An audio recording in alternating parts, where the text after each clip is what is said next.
హే ఆర్ని నిర్మల ఏందే నువ్వెలా అయిపోయింది?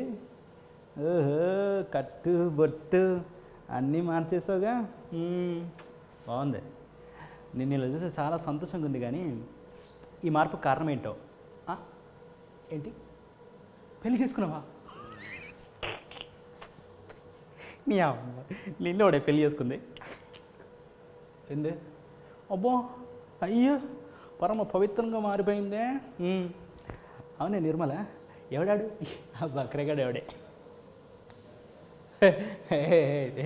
తెలిసిపోయింది. ఆ రాజుగాడేనా? ఆడు తప్ప ఎవడు చూడు నీ ముఖాన్ని. నీ అమ్మ ఏందో బాగా మాట్లాడావు కదా, నీకంటే అంత కూడా దొరుకుతాడు, నీకంటే బలవంతుడు దొరుకుతాడు, ఎవడో దొరుకుతాడు అని పెద్ద ఫీచర్ వాళ్ళే రాజుగారిని కట్టుకున్నావు. నీ బతికుసాడా. అయినా కానీ నీకు నాలంటారు దక్కాలంటే అదృష్టం ఉండాలి. పిచ్చి మొహం. అయినా నువ్వు చెప్పు ఇప్పుడు పెళ్ళైంది ఎంత సంతోషంగా డింక్ చిక్కు ఇలాంటి స్టెప్స్ వేయాలంది. కానీ కాకపోతే ఆ రాజుగారిని చూస్తేనే కొంచెం బాధేస్తుంది.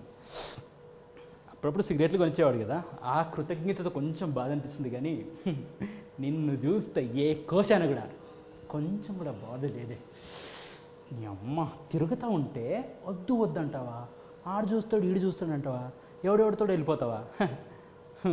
నీ కోడితే సస్తావు దొంగ. వదిలేచితే అడి చెప్పర్లేదు.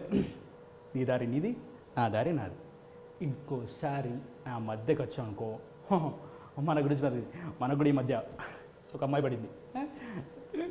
నేను కూడా బండి మీద మేఘాలలో తేలిపోతున్నది తుఫానుల ఇలాంటి స్టెప్స్ వేసుకుంటూ వెళ్తున్నా. మధ్యలోకి రాకే నిర్మల దోషి కట్టి వరా రామ్గా దాంతో నీకేంటి బాయ్.